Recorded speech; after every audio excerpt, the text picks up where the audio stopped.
Hello there, this is Cole from EGRESS Effects, and I wanted to redo the video demo for the EG-1961 is what I'm naming it. This is the Archer Video Enhancer 15-1961. It has the one knob enhancer fader. They also make another version labeled 15-1955. It doesn't have the audio side, but those are the same exact circuit. Basically, any one of these off-brand video enhancing units from the 80s and 90s are all going to be one knob enhancers, and it's just like a brightness contrast circuit kind of. And I'll bring it up on screen here. So this circuit is going to be the same circuit for every single one of these enhancers with only one knob. I'm calling them the one knob enhancer. SEMA makes one, Maxon makes one, Archer makes a couple. There's a BP brand, which is a blue box. Vidcraft, I think, makes a one knob enhancer. Basically, any video enhancer for old analog gear is going to be this same schematic. It was traced by Phil Baju. Apologize if I did not pronounce that correctly. I'm sorry, Phil. This circuit is very simple. It's basically a fuzz face, which is the first thing I ever built when I started doing guitar pedals. All my friends were asking me to build guitar pedals after circuit bending, and it was the fuzz face that I really poured my research into initially. And this is all this is. It's a fuzz face with an extra transistor. All of these components are easy to find. It's the same schematic in every one of these one knob enhancers. All you have to do is figure out the transistor pinout, which I added the extra transistor pinouts on there, and then start tracing it from the video in jack. And so as you can see, this schematic has been updated by EGRESS Effects with the bend points that I've found. There's 10 bend points. They all work with a CRTV very well. Most people say stay away from ground and positive. Definitely stay away from the positive if you're going to hook this up to digital video equipment like a Roland V4EX, Edirol, LVS4, all the video mixers. These bends all worked fine on a regular tube TV, but once I started testing it on my Roland, it started glitching out the input. And I'm not talking about just like blue bars, blue screen. It glitched out the test bars. So definitely something that you want to be aware of when bending video gear is not to mess with the positive voltage. I tried caps, I tried diodes. It kept bugging out my Roland, so I removed that point from these bank switches over here. But this is the schematic. Every one of these units has the same schematic. I guarantee you if it has just one knob that says enhance, it's going to be this schematic, and it's going to be all these same points. But you have to pay attention to the transistor pinout. That's the main thing.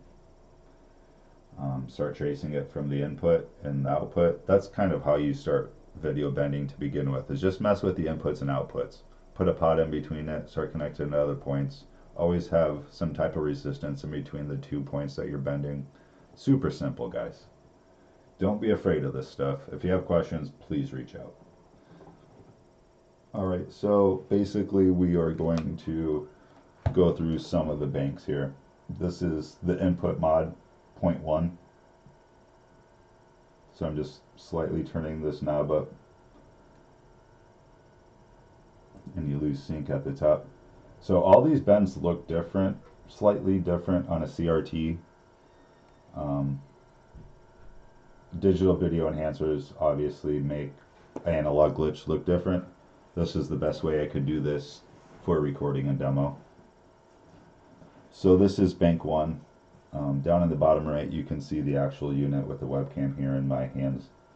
These are 5 different pots for the 5 made bends, and you have 4 rotary switches over here that connect each pot to multiple other points.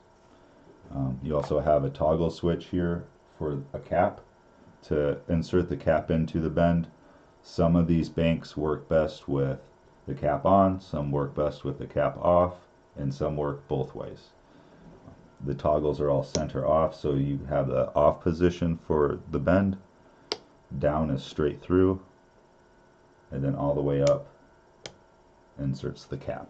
And as you can see,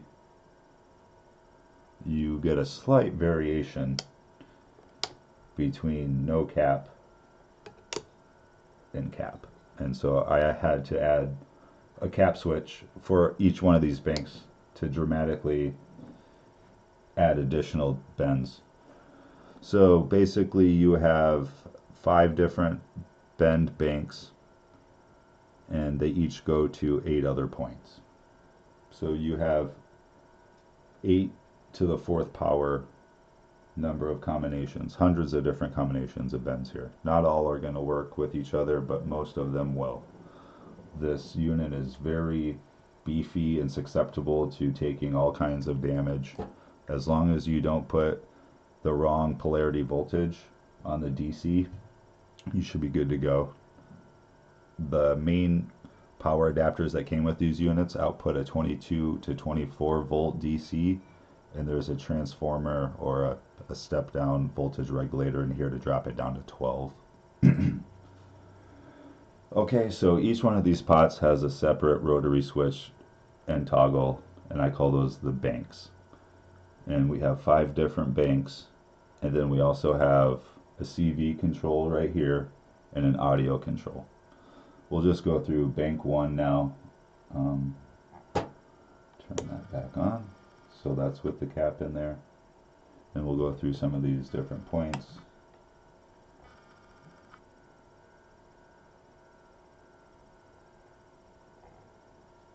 It's kind of a Venetian blind subtle effect.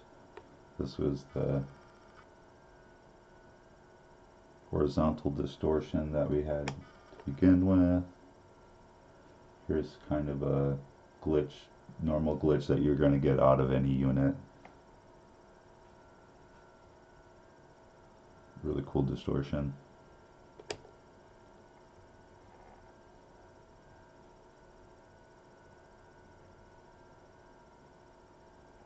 Or edge effects. And that was all cap up, so we can try cap down and see you get dramatically different. Each bend point has 2 different options. And each bank has 8 different points. So you have so many different things you can do with this. So that was bank 1. Bank 2 is the output, which is 0.9 on the schematic, I'm pretty sure. So we'll just go through some of the points on bank 2. Bank 2 is more of the horizontal sync point. It's the output. It does a lot of sync and edge glitching. So once again, these are just cap on. I should be going through the toggles for each one of these. It's kind of just a little bit of a weird freeze glitch. What happens if we go down?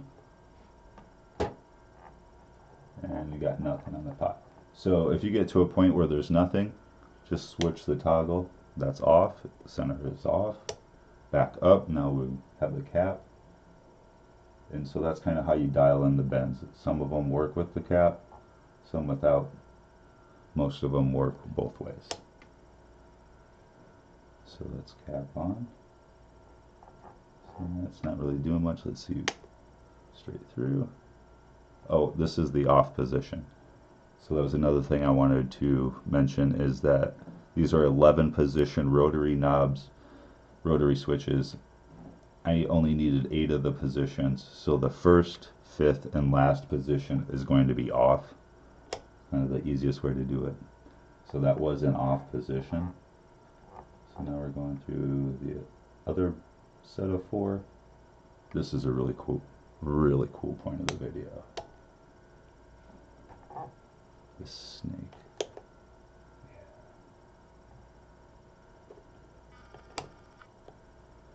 I didn't get anything really cool going. And then bank 3, I call this the chroma mod. It kind of distorts the color and also inverts, makes it kind of look chrome. Really cool point. That's point 3 on the schematic. Point 3 on the schematic is the CV point on the Syntony AV mods and pretty much the best CV point. I do have a CV input on this that controls each pot. So we have a rotary knob here for the CV that will control all the 5 other pots, including the 6th pot for the audio mod. And I guess we can go through some of that right now. Bring in the audio. I have just a drum machine over here. And so we'll turn on the audio switch over here. And some of these rotaries make the audio wonky. So as long as you're not using the audio out from the unit, you can still do cool audio mods and not hear all the static. But here you can see kick, snare, 4 on the floor. Kick is doing something slightly different than the snare is. That's because the resistance is in parallel with these other points. And so we have 6 points here that we can glitch out the same way. And we also have the cap toggle. So this is just audio. This is just being modified by the 4 on the floor that you're hearing right now. Very, very cool modification that you can get.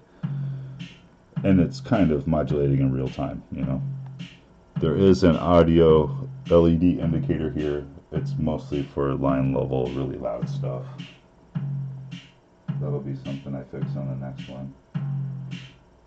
There you go, now it's lighting up.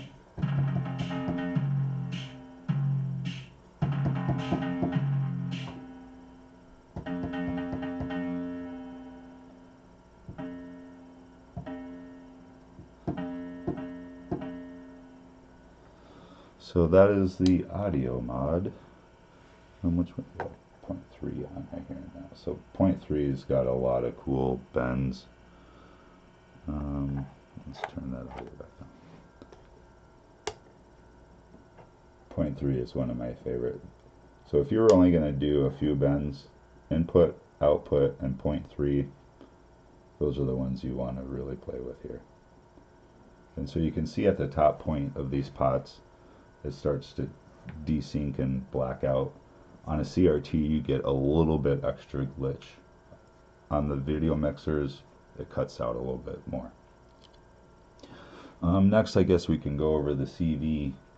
I have the CV pedal here that I built from Parasite Studios. Thank you, Frederick, for everything. Great guy. Buy PCBs or kits from him. Great stuff. He makes the coolest modulation. This is a CV generator. We're going to hook it up to the CV jack back here. And you can see the LEDs lighting the CV triangle wave here. So now the CV input has a depth knob and also an offset, so you can manually control the CV if you didn't have, you know, a synth or this pedal. We'll leave the depth about middle, and then now you dial in your bend. We're on 0.3, so we're going to switch this to pot 3, and now you can see that the CV is modulating the bend. You see it's just wiggling it a little bit. We can turn the depth up.